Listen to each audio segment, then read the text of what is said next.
Welcome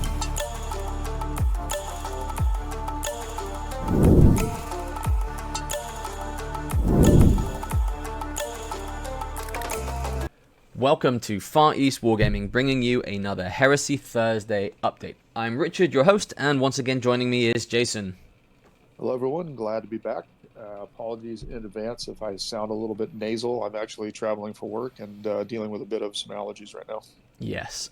Apologies on our behalf as well for the slight delay in this. It has been Chinese New Year over here in Asia, and we do celebrate that quite proficiently.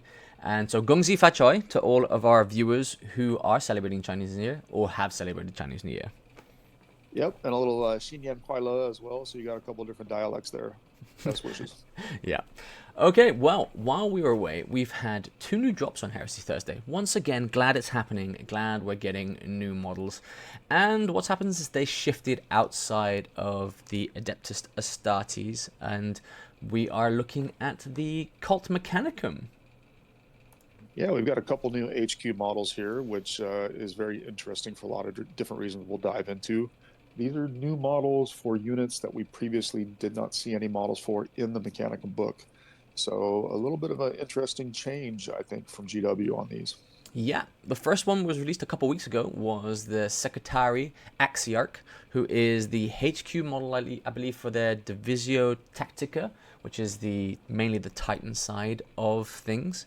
And I like the way they're going with this style. It's following very much along how they did the plastic, how they updated the plastic Secutarii. I don't know. I'd be just concerned about when looking at his loadouts that what he's got isn't the standards. Yeah, that's a common theme, I think, across both these models, which we'll dive into separately. But this model basically represents the Titan Guard, right? So those of you that have been playing for a while, you obviously know that there's been upgrade kits in the past from Forgeworld, and they're still available, where these guys can tote shields or they can tote these arc weapons that are actually pretty devastating to vehicles and things like that. The model itself, it doesn't seem to be fully modeled with the default weapons that are available on this particular character. I think he can also take, if I'm not mistaken, a Corpuscant staff in addition to an arc maul, so he has multiple options. And it seems like here in this picture we only get one. Don't hold me to that, everybody. I mean, I'm not a diehard Mechanicum player. I have a force, but I don't know the rules enough to tell you all of this off the top of my head. But I do know that he's got loadout here that doesn't match necessarily what's in his sheet. The model itself, I have zero complaints. Like, I take that back, right? The servo skull in resin, that join is just begging to get broken. I mean, it's a consistent problem that we have with the resin models. You know, you can try and be as careful as you want, but whether it's through packing and moving, transporting your models, or just regular gameplay, I guarantee you that thing's probably going to get broken a million times. So I would love to not see stuff like that on Forgeworld models. But as far as the design itself, the helmet looks great with the rebreather. The aesthetic of the body and everything else matches very well with the existing range. I don't have a lot of criticism whatsoever on that model other than the fragility. Yeah, I'm going to apologize to Jason because we were talking about this before we came onto the channel a bit about the loadout. And whilst I've been listening here, I just looked in a bit closer, and this is one of his options where he can replace both his Radium Pistol and Arc Maul for the Arc Lance and Mag Inverter Shield, which I think is what has been done here. But even that being said, he's still got a pistol there that he shouldn't have with this loadout. So it's still really not consistent. So I think the point is still valid. It's not a consistent loadout. And the other thing is, I don't know if this is the optimal loadout. If you're an if you're a Cult Mechanicus player, let us know if this is how you would run your Secutarii Axiarch, because we've not really played any games with these guys. It's a relatively new force for 2.0 because everything's just come out in plastic, and you are getting new models. So I'd also be curious on how you were modeling the previous one before this came out, because this is, I think, a Forgeworld first for these guys. Yeah, again, I mean, the design looks great. And thanks for following up on that. It wouldn't be the first time that we've been given a pistol in a holster with a model that you may not necessarily be using it. So I guess better to have it than to not have it. But if this isn't the standard loadout or the default loadout that you would prefer with this particular model, I'm not sure exactly how well you're going to be able to switch this up. Again, as always with Forgeworld models, it remains to be seen until you get a physical copy in your hand what the convertibility is going to be like. But aesthetics, I mean, no issue for me. I like it. I think it's a really good looking model. Yeah, they've given us some close-ups on all these parts. To be honest, these close-ups really are just highlighting where I think Jason was right, that we just have some breakage points. The servo skull there, even the staff looks pretty thin. It's no longer, we're not talking about Space Marine size anymore. The AdMech guys are all pretty spindly or thin-armed and thin wrists. So there is a bit of concern in resin there. Though I have seen some of the new resins coming out of GW and Forgeworld, and some of them really, really, really good. So maybe their formula has been finally refined over time, and it's getting to such a point that we might not be able to tell them apart from plastic. Because I was shocked when I saw some of them. I think it was for the Old World who had some resin there, and I thought it was honestly plastic models. Yeah, I mean, it's I guess well known. Just quickly worth repeating for those of you that don't know, Forgeworld, when it was pulled in-house at GW, obviously they were accessing different resources, different quality levels of production, better molds, all these kinds of things. So that's probably why we're seeing more crisp and better details out of the Forgeworld stuff. It does seem to me as well, just if you look at the history of Forgeworld resin, it's gone through a lot of changes, whether it's color changes. The newer stuff to me kind of seems like it has a little bit more give. So that's probably one of the ways that they could address breakage. But still, I mean, that servo skull would make me so nervous with this model all the time. It's going to break. And especially that thinner cable in the yellow and black, there's no way you're reattaching that. Yep. Then the second one, which was released earlier this week, again another Cult Mechanicus, but this time the female model, and it was the Arcuitor Magisterium here. In terms of aesthetics, I really like the model. I think most people like it when we get some female models out here. We don't have too many female models in this hobby, barring I think the Sisters of Battle in 40k and then the Xenos races who have some here. I think in 30k we have the Sisters of Silence, and I think that's about it, right? Yeah, pretty much. I mean, this isn't a DEI podcast, so let's not get into any debates about whether or not we need or more or less female models. I think for me, just the change in the aesthetic is nice. It's not the big chunky version of the AdMech. It's not the brutal version. It shows that there can be different aesthetics in the AdMech. I think it suits 30K in this particular regard, just my opinion. What's weird to me about this model is it looks to me like it's been repurposed from Necromunda. I'm sorry.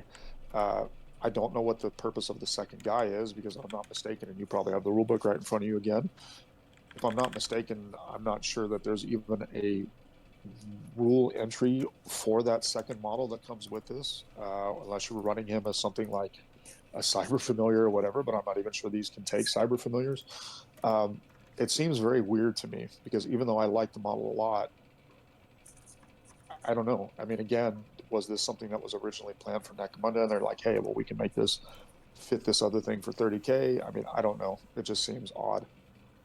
Yep, in terms of the base loadout for this model, for 85 points, you get a Corposant Stave, which isn't modeled, an Arcuitor pistol, which I guess you could say is the pistol they're carrying, the Mechanicum Protectiva, which I believe is their invol, a Cortex controller, which is up to you really what you think a Cortex controller looks like, frag and crack grenades. Again, I think grenades just in general aren't modeled on a lot of models anymore. They're kind of just a given there. But in terms of upgrades, they can change the Corposant Stave for a Paragon Blade, which I guess is what you'd consider what has been done here with her right arm there, made into a blade, so that being a Paragon Blade. And she may take either a servo arm or a Machinator array. I don't know really what you classify these. These are more servo arms, and I think we've had this Machinator array discussion before. Yeah, it's a point that we raised, I think, with the Iron Hands character model, the HQ model that was released a couple months ago. By law or by rule is written, Machinator arrays have built-in weapons such as melta guns and flamers. And I don't think we have a single model. Maybe there might be one of the AdMech models or not, or Cult Mechanicus models that might have that. But the majority of the time that we get these, there's no actual weapon as a part of those arms, right? So obviously your group is different when it comes to, war gear and what it's represented on the model and WYSIWYG and all these different kinds of things. But it just continuously seems odd to me that you have GW releasing models that don't actually fit the rules. And to me, that is another indicator, another reason why I have my tinfoil hat theory that this was repurposed from Necromunda. Um, Please, GW, let's get a model that have Machinator Array properly modeled. I don't think it's too much to ask. And again, some events do play strict WYSIWYG. So, be aware in that particular situation. But again, if your group is kind of like ours, when we do a lot of things, we're not that strict about it. We are in the events, but for the bat reps, I wouldn't complain if somebody obviously didn't have flamers and melting guns on their Machinator Array. Yep. This is the model you'd also take if you're running the Walker Heavy version of the the Cult Mechanicus there, because of that Cortex controller and the ability to help. And plus, I believe she's able to take a few of the Walkers as her own retinue. I think it's the Artalax Battle Automa or the Vorax Battle Automa. I'd have to brush up on my rules to figure out which one's better or which one's worse there. But she is another way to get more of those. So if you're looking at going even more Walker heavy or having some fun with some Walkers, she is the model for you. In terms of aesthetics, I really, really do like this. I really do like the way they've sculpted this model. I think it's more along what I would imagine in the 30k universe the Mechanicum had when the technology was more there. They're more delicate, they're more artistic, as opposed to being hulking machines there. And I'm a big fan of extra models. It's always nice to have extra models. I myself has modeled some things for some of mine. I think I modeled a Watcher in the Dark for my Dark Angels to carry a banner to add as an extra. So I'm sure they'll always find uses for extra models. You're getting kits here. But again, it's just a bit strange why we have this guy as a scribe. I know lore-wise they're hunting the Dark Mechanicum, and so they're supposed to be kind of investigators, or I think the Cult Mechanicum's version of an Inquisition. It is an elite model, not a HQ, which is another thing, but again, it's just nice to have the model. I don't think there was anything there beforehand. But interesting sculpt. I can't really criticize the sculpt in terms of its style. Just in terms of its loadout, again, we're looking at this. If this is the only loadout we're getting for this model, again, how are you guys sculpting your Arcuitor Magisteriums? Are you sculpting them with staves, or do you like the Paragon Blade side of things? And are you going with the Architect Pistol, which I actually don't know how effective that is in most cases, or are you going for one of their bigger ones, the Phase Plasma Fusile or a Photon Thruster? Again, I'd be very curious where you found these weapons. Yeah, exactly. Yeah. Without going too far down the rabbit hole of rules and combinations, because again, this is not our expertise. Arl attacks are more like your close combat, big, nasty, brutal kind of models that we don't have an official model for yet, although we do have the miniature version in Legions Imperialis. The Vorax, or the murder turkeys, are the ones that look like chickens, and those things are actually pretty useful, I think. I have some that I've used before, and I think they do a pretty good job for what you want them to do, which is basically just go harass stuff. On loadout, I mean, again, without knowing fully the rules off the top of my head, I don't know if I would invest a Paragon Blade on this particular model, because it's not, I mean, AdMech are just not known, or Cult Mechanicum, we keep using the terms interchangeably, they're just not known for the close combat prowess, right? So sending somebody with a Paragon Blade after, other things is not necessarily how I would use this model. I think the stave might actually be better, because the stave is giving you the haywire hits. Like if you wanted to go up against Contemptors, or you wanted to go against other robots or vehicles or whatnot. So yeah, again, let us know in the comments for those of you that are huge players of this particular force, because we'd like to hear how you do your loadouts and what you think is the most effective as well. But again, I think from a design perspective, I don't have any criticism at all. I think there's a lot of good touches here. Even the little scribe dude, his back reminds me of the Skylax or Skillax models, which are the little hermit crab on legs looking kind of things that you can get from Forgeworld. So yeah, I mean, overall, 2 wins, I would say, in the design. We just kind of confused on loadout and the applicability of these models.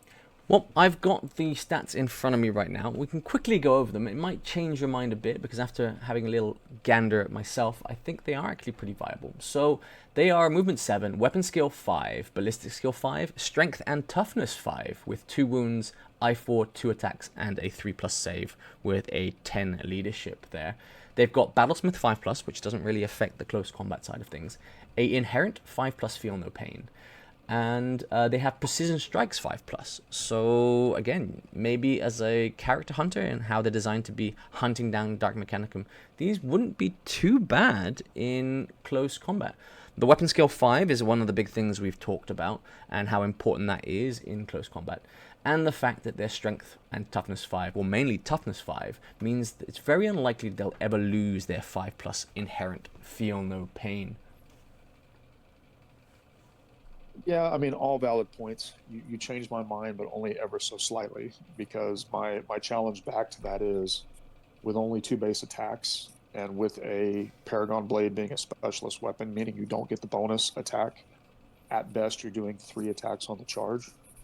So, and weapon skill 5 is great. I mean, I guess this model and this unit would be excellent for going and picking on sergeants, or maybe going and picking on certain centurions or something like this. But it's just not, I don't view the Paragon Blade as a worthwhile investment on a model that only has 2 attacks base, because you're having less chances of getting off the Murderous Strike. And I mean, yes, the native AP2 add initiative is great, but it's 2 attacks, right? So that's kind of the angle that I'm coming from on it. Yep, all very valid points. Honestly, I'm more pleased than unhappy with the releases there, which is good. It means that I think there's some good things coming forward. I'm glad they're spreading out a bit out of the Astartes into the fringe ones. We'll see what comes up in the next coming weeks for their releases on their Warhammer Community site on Thursdays. We'll be bringing you updates when we can of those as well.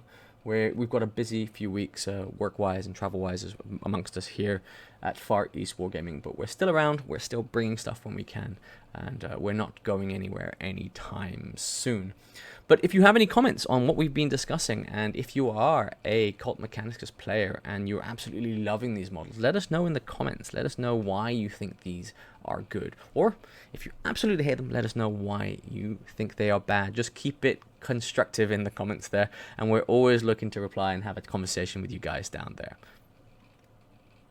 Yeah, thanks everyone for those that have listened. We really appreciate it. As always, keep the interactions coming. We truly enjoy that. I promise we have more bat reps coming as well. There's just been a couple things that have come up recently that have stopped us from producing a new bat rep, but there will definitely be some, I would say, in the next week or 2, especially as I get back from travel and hopefully get back on the gaming table, which I'm excited about. But as always, thanks again, and we will catch you on the next one.